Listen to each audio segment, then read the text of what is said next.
This podcast solely serves informational purposes, and no content within this publication is intended to be or should be interpreted as investment advice or a suggestion to buy shares in the highlighted company. Hello and welcome to Weekend Markets. Today I'm joined by Steve Deacon, who is the head honcho with a big hat at Biztech Academy. How are you today, Steve? Good, Zach. How are you? Thanks for joining again. Much appreciated. Well, thanks for getting me up at the crack of dawn on Saturday. I really appreciate that. Make sure that I enjoy every single minute of my weekend, which I obviously wanted to do.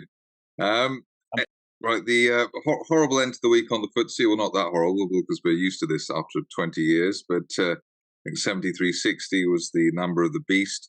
Any view on the market as a whole? I did a little bit of a search early on today, and I released a sort of a week ahead video on my own. But I thought the markets for the week were relatively flat. I looked at week on week through the 5 days. I looked at the 100, the 250, and also the AIM share, and all of them, had volatility of less than a percent through the week. So I thought compared to previous weeks, it was actually relative, sort of safe and non-eventful. So what does that mean? That people are just given up and ready for Christmas, or is it we're waiting for something?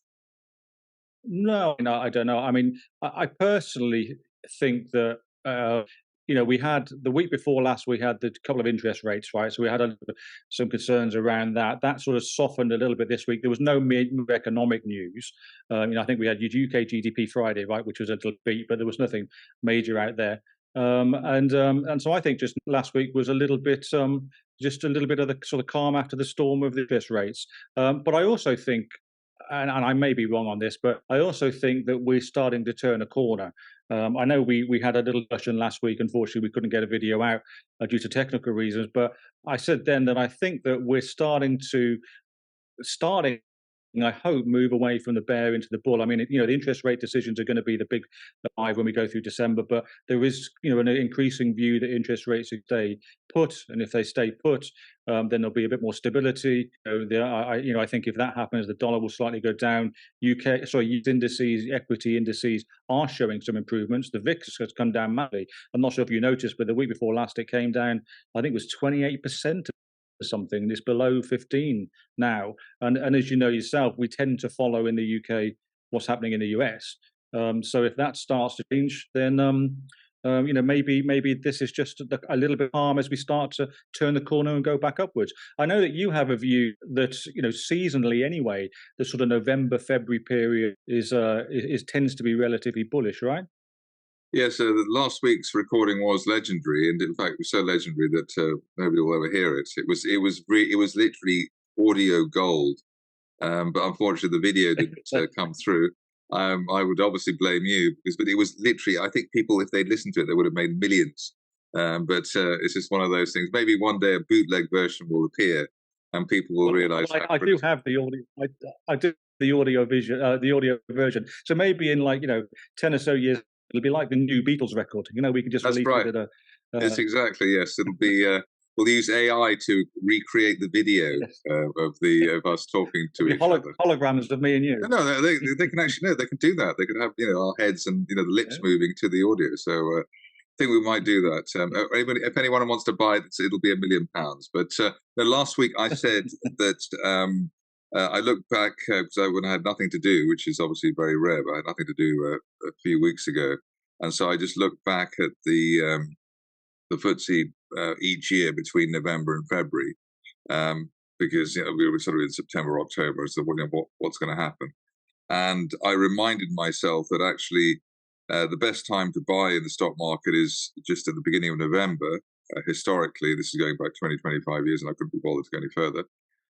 On the basis that if September or October are the real difficult months in the market, along with all the other ones, as Mark Twain would say, but September, October, if you haven't had a crash in September, October, then if the market is that strong, then it will keep going up till the end of the year. Then there's the January effect because of people and money coming into the market, and that normally peters out by Valentine's Day. So it's like buy bonfire night and sell Valentine's Day, which I did say in my editorial last week. at the moment. That the jury's still out on that one, maybe for 2023. But it does make sense that if the market, if you've had a crash in September, October, then by November, whatever downside there's going to be has happened, and it's sort of year-end window dressing. Which I think this year in the city there'll be as much window dressing as possible, because otherwise nobody will get a bean. And then you have, as I said, the money coming in for the beginning of the year. So November, if I was 20 again or 15 again and ready to invest in the market, I would probably just buy in November and sell in February, and then for the rest of the year, take a holiday in the Bahamas, because I'd make so much money. But obviously, for the financial business, for the city, if that was the case, or people knew that, then for the other 8 months of the year, the cover would be rather bare for all those involved in the markets. Hmm. And you said that I mean, I sort of asked the question that if that theory is correct, and I, as you know, I have a slightly, I sway, I guess, a bit more towards the fundamentals than the charts to some extent. But I think one of the questions I asked was, if that was the case, is there anything particular in terms of companies themselves or sectors that would you would invest in? And you just said, look, just buy the index, right? It's probably the safest thing to do. And I know, I get that, and I agree with that. But I wanted to sort of talk today a little bit about the building sector. And again, partly to seasonality, partly for a longer term. But if we are turning a corner in terms of interest rates, and let's stick with the UK for now, then we know how much the house builders dropped in the last year and a half or so, and I've noticed in the last couple of weeks, even actually over the last month, that a lot of the big house builders are actually starting to show some uptick. I did some numbers here. PSN Persimmon is 8% up, I think. Bellway 4%, and Taylor Wimpey 6%, Barrett 5%. So there's a theme within the sector that it's starting to, I think, turn, and these particular stocks have lost 40, 50, 60% over the last 2 years because of the interest rises and obviously COVID and the rest of it. Do you have a view on that particular sector? You're a lot more experienced than me in this area, but do you have a view, and do you think, as it's today, obviously not financial advice, but as it stands today, this particular may be worth starting to enter into? I think the housing sector is always worth getting into, given the demographics that we see at the moment, which are totally in their favor. There's a massive and deliberate housing shortage. So that's one thing, just in terms of population. And that's actually, the real estate is the government's main policy. It loves real estate. You're a tax magnet when you buy a house. You're a tax magnet when you sell one. When you're in one, and then when you die, you're another tax magnet. So, IHT perfect is the main thing in terms of taxation there. So it is the main. Most of our policy, for instance, the Bank of England in the between 2009 and last year, whenever it was desperate not to raise rates, because they want to keep the housing market up, and they sucked everyone in at zero interest rates in the pandemic with a stamp duty holiday, and then raised rates to 5%, 6%, whatever it is, and it's your fault. Everybody's dying with their mortgage, and it's your fault. So I think the housing market, the housing sector is a fantastic one, and any dip should be bought into. And then the final thing, just to get things off my chest, is that the companies in the housing sector are the most wonderful cartel. I think even the Cosa Nostra would be blushing at how well they have the whole planning thing sewn up, land banks sewn up, and they're sitting on these land banks, have fantastic pricing power, and nobody does anything about it. So brilliant, So I think it's the perfect sector. I mean, it's literally what this country is built on. And more than that, they not only have you got the potential, potentially a doubling in share price when you look at how they've dropped in the last couple of years, but some of them are pretty good dividend payers as well. I mean, I know Persimmon dropped its recently, but it was a 10% at one stage. It's sort of 5% now. But something like I know that Taylor Wimpey, I think, is offering 8% at the moment. So there's a win-win in this particular sector, I think. Yeah, I do. Interesting. Yeah, so we'll see how that goes. I suppose the only negatives are that some government that actually wants to do anything will stop the planning law. Will make the planning laws more 21st century, so it doesn't take 5 years Mm. to get a greenfield site permitted, etc. And various other things which could like for instance there's a I think there's quite obviously a crash in commercial property at the moment. So because of people working from home or not being bothered to work at all. So I think that is something where if in London, for instance, you had the instant right or ability to turn commercial property into residential, that would significantly change the price of real estate. Say Canary Wharf just turned into a residential place. The London property market, there wouldn't be a shortage of property, or there'd be much less of a shortage of property. I think there are things like that that could change the dynamic, but I don't see anyone who's going to change that, because that is one of the I rip-off agree. Britain. That's one of the key pillars of rip-off Britain. What about changing the subject completely? So, and we can't not touch the. So, what about crypto? What about Bitcoin? The last 2 or 3 days again. I think Yeah, no, I I think think your prediction's going to fly, isn't it? yes, I'm 43, you I'm said feeling. by the end of the month. I said 43,000 by the end of the month, and in fact, I said in October 43,000 by the end of this month, which obviously looked like somebody was taking lots of drugs. But no, I'm pleased with that, because obviously it's the most difficult, volatile market, and that for me, you said you're Mr. Fundamentalist, and in fact, I am. Let's say the November February thing is actually a quasi fundamental thing, because it's based on the earnings season, and if you get through the September October earnings Yeah. season, then you normally you're sort of home and dry sort of thing. So, and the January effect is based on buying. So that, I think what works really well is when you have a combination of really good fundamentals and really good, or really sort of Yeah, yeah. nailed on I fundamentals agree. and charting. So that November February does it is normally correct.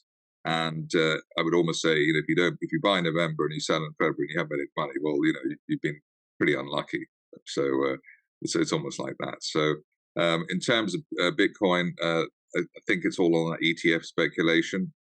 I think that's a little bit of a red herring, because the sentiment towards Bitcoin, and then the the SBF thing and everything else, it was so low. And sentiment is something I was like hated like a disease for. There was Yeah. this sort of nuclear winter until this summer. That makes some sense.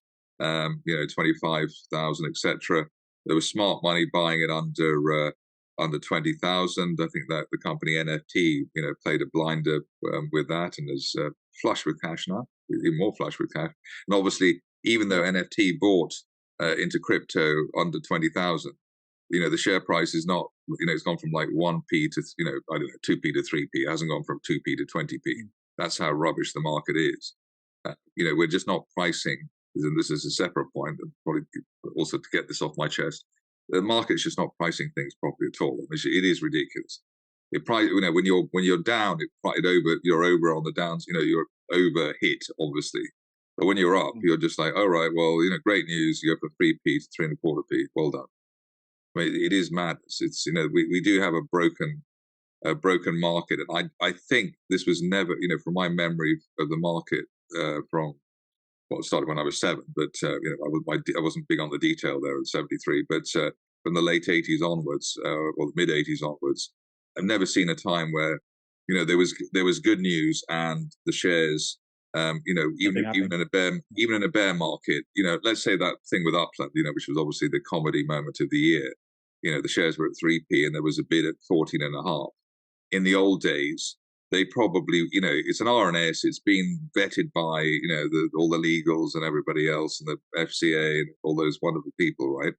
You would normally see them, even for a few minutes, you see the shares at 12p or 13p, a little bit of a discount to the offer. Now, it was like 8p was the best. And the market didn't Mm. necessarily know on that day, well, I think it was a Monday, that that was not a spoof bid or not a failed bid. So the market just doesn't price on the good side. It doesn't price, and obviously on the downside, you just say, "I think I've got a headache," and that your shares are down 50%. So Yeah. it's gone mad. I mean, I just think that I don't see what the point of. I mean, there's a private market called JP Jenkins, which is just match bargain. Why don't you just have match bargain for the stock market? Because the whole mechanism at the moment is just ridiculous.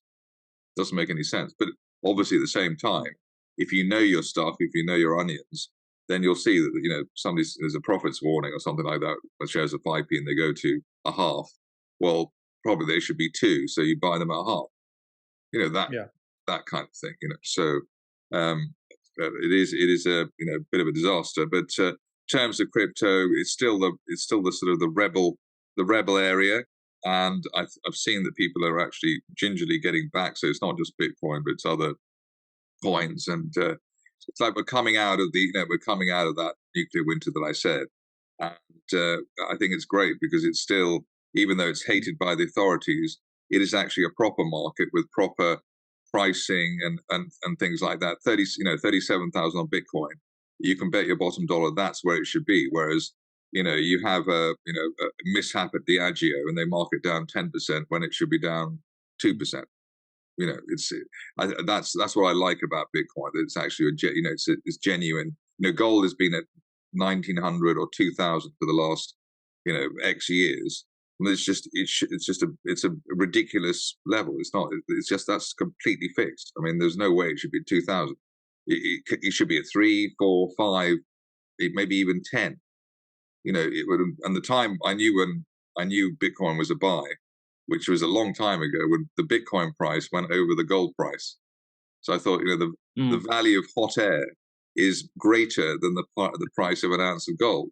So then I knew, well, this market is absolutely, the one to buy. So that was when it was 2000, and it worked, and that's what Yeah. happened. I do, I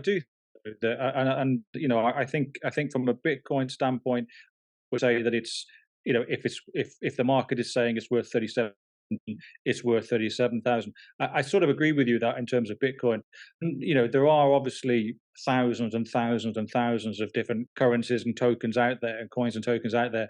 And obviously, and I certainly do tell people who ask me, or try and sort of my views on the crypto market. I know it relatively well. Is that please be careful out there. And the one example, I don't know if you noticed it the last couple of days, was FTT. You might not know FTT, but FTT is the native token for the FTX exchange, and the FTX exchange was the exchange or Good exchange people, the good Sam people. Bankrupt-Freud. Yeah, yeah, yes, good people indeed. Yeah, that Just Sam one rotten, Bankman-Fried owned. just one rotten apple. That's the thing. You shouldn't judge everyone It was just by one rotten. I think the phrase. I think the phrase you're looking for is there was one rogue trader. I think is the phrase you're looking for. No, I think I'm more traditional. The bad apple in the barrel or whatever it is. It's just. But the irony is, I don't know if you've noticed it, but in actually, I'm going to give it the benefit of the doubt. 2.5 days, FTT, and this is the native coin for an exchange that isn't even open, has risen 360%. Right, risen 360% on the back of Gary Gensler in the youth saying some sort of fleeting remark that if it run within a legal framework, there may be an opportunity for change to grow again. Sorry, to open again, not grow again. Sorry, open again. And on the back of that, social media has gone wild as it does with the crypto, and it's gone from $1.20 a coin to five. I think it was 5.3 at the height, something like that, yesterday. Of course, it's coming back down now. Well, I haven't seen it recently, but it was coming back down this morning. And what I've done with a couple of people who have asked me 24 hours is I said, what you want to watch FTT in the next couple of weeks. That will give you an idea of how volatile the crypto market is if you don't know it. Because what's happening now is people are getting excited about crypto again. New people are coming in, and I was new once. You were new once in the area. Right? It's so easy to get burned in crypto. If as I say, FTC went up 360%, it dropped down 100% in hours. So I would certainly say to people, yes, good Bitcoin and others, but make sure you do your own research. And I know it's a cliche, but only invest certainly in crypto as much as you can lose, as much as you can afford to lose. Because it's still a wild west out there. Do you That's agree? what I don't actually. In a way, I don't agree, because actually that's the whole point. The markets is that they do move. They are volatile. You can lose your shirt and you can make millions. That's the whole point. I don't. The nanny state stuff is just not. Who cares? You put. People. Well, I just, That's I what. just, That's what the market. Yeah, but that's what the market's about. If there's no risk, there's no reward. You know that. no, I don't disagree. I don't disagree. I'm survival of the fittest, and I'm a capitalist. I agree with all of that. What I don't like is I'm not even going to syllable people because that's wrong. But people that are relatively new or naive, excited by the get rich quick thing, and um, just get bought into the social media hype, and then put their money in, and it's all relative. Whether it's £1, £100, £1,000,000, it's whatever you can.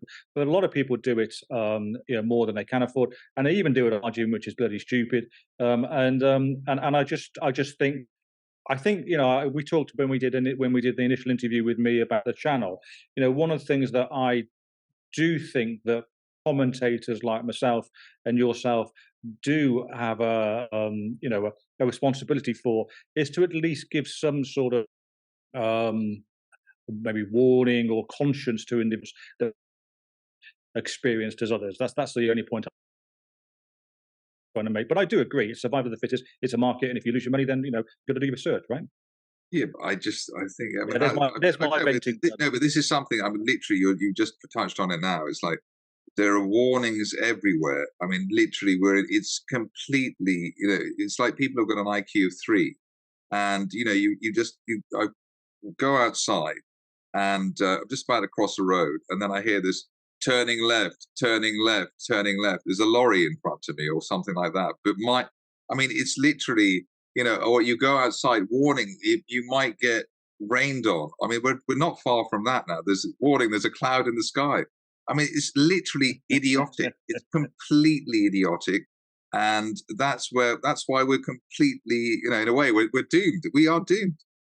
Warning, it might be light at 7 o'clock in the morning. I mean, it's just, Well, and we'll have it so, in 50 years' time, we'll have it so that if you go out without an umbrella, you get fined. Because don't forget, Zach. There's been a yellow, there's been a red rain warning. I mean, it's absolutely Don't forget, ridiculous. Zach. I live in Singapore. Drink responsibly. No, well, the whole point of drinking is that you're not responsible. I mean, there's no fun otherwise, is there? Or you might, But don't. it's just and that's the thing. I can't. It's literally the world's gone mad. No way of shutting you up, is there? No, there isn't. There isn't. It's called the middle-aged ram. But no, no. I think a lot of people obviously agree with what I'm saying. I mean, sort of.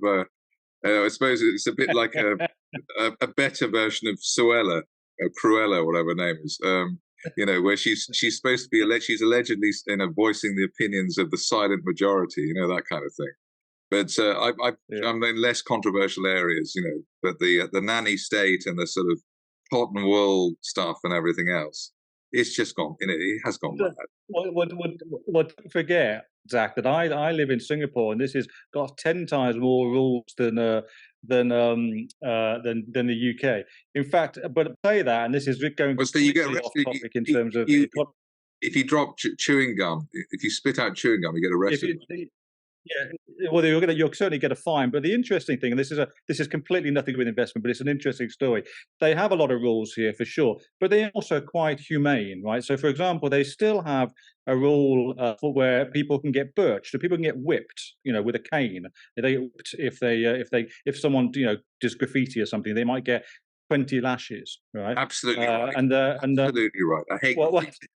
Yeah, but listen, this is the funny part, right? But Singapore though is, you know, it's a grown-up country and it's a humane country. So when you have your lashes, and let's say you have your 20 lashes because you sprayed your name on a underground or something, right? Then there will be a doctor there, and if you've had lashes and the doctor deems that you're hurt too much, they will stop. Right? In 2 weeks' time, you'll have to go back for the other 8 lashes. Well, it sounds like They don't let you off that easily. sounds like prep school or public school, the good old days. You know, fantastic. But no, I mean, obviously, you Anyway, we obviously got it like back to the you love, you know, you love your authoritarian nightmare, but I'm a rebel. Okay, so I don't like all well, those. I I'm don't not like sure all that I those. would. I don't. I mean, I would love all the rules and regulations if they actually worked. You know, the drink responsibly doesn't really work. You know, the 20-mile-an-hour speed limit. All that's going to happen is you fall asleep at the wheel because you don't actually know you're moving. You know, that kind of thing. So No, it's gone I mad. agree, I agree. It's gone mad. You know, that's in a way actually it's that this week you mentioned the Beatles before, which is my apart from the stock market is my obsession. So I missed the last time they were number one because it was 1969 and I was only two and a half. And so obviously I never thought you know it would happen again unless one of them died. You know, like died. You know, in a big Yes. way. And so it's finally happened now. As opposed to a small way. Yes, exactly, exactly. Yes. So died in a big. Well, they did die in a big way, but they didn't release. They should have released the Beatles songs then. So but they were obviously Yeah. too tasteful. But it's just one of those things. You sort of think, you know, they broke up in 1970, and it's like they're number one because all the people who are not pleased with all the developments we've had since 1970 bought the record. I'd like to think it's a protest vote, and I think they should keep on buying it, even if they've already got 10 copies. Just keep buying it because it sort of does focus minds of a golden era. That was a golden era for many, and you know, without there was no FCA then. There was no, you know, there was no 20-mile-an-hour limit. There was all those things that we've It was a got, free for all. and yeah, it was love and peace. You know, it was fantastic. And now we're just literally wading through concrete with all the stuff that we have to do, and it hasn't actually made quality of life. I think is the thing, right? And you know, it's just quality of life. I don't think it's really got better. You know, maybe you've got your iPhone now and stuff like that, but that sort of sentiment is. I don't think that's got any better with all the rules and regs. And then a lot of the institutions that we like, you know, we did like the government and the stock market and the financial area. They haven't really. I don't think they've really improved at all. In fact, I think they're sort of dying rather than getting better. So I think it's a bit of it is an ironic sort of reminder, heads up from that development, social commentary there. But just finishing off because we will run out of time. In terms of stocks and events, anything for you which is a highlight? Well, I've got a couple of three things just to quickly note just from the ones that I follow.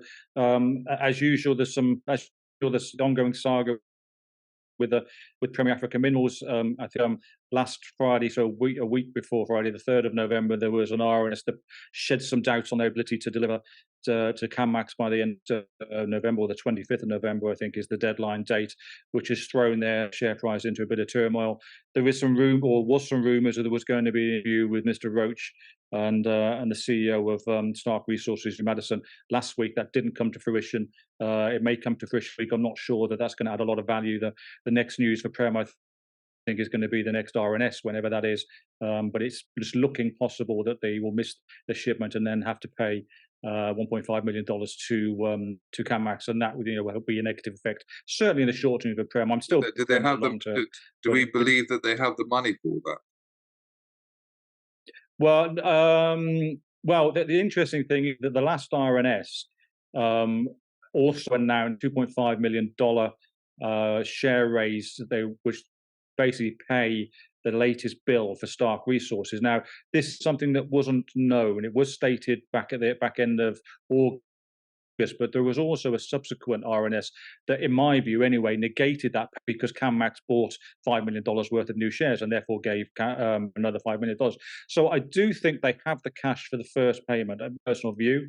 But whether Mr. Roach will do or use that as a reason to do another share raise, who knows? I mean, I'm speculating now, but I do hope they obviously achieve this shipment. If in doubt, raise is my Hmm? motto. If in doubt, raise. Well, You've got I that mean, retail following. well, I think he has the leeway to do it. You've got he had some authorization in the last special general meeting back in August, I think it was, and I think there's probably another maybe another 2 billion worth of that they can raise. So they have the facility to do that, going to another vote in any which way. And it may be that will be the, who knows, but we'll have to see.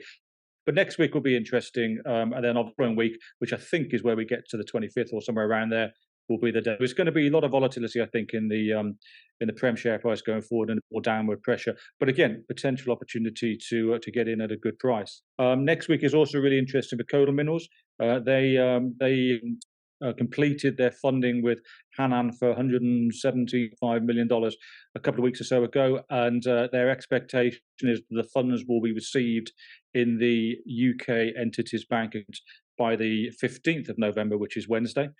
So I think some interesting watching of the share price on Monday and Tuesday if we get RNSs before then.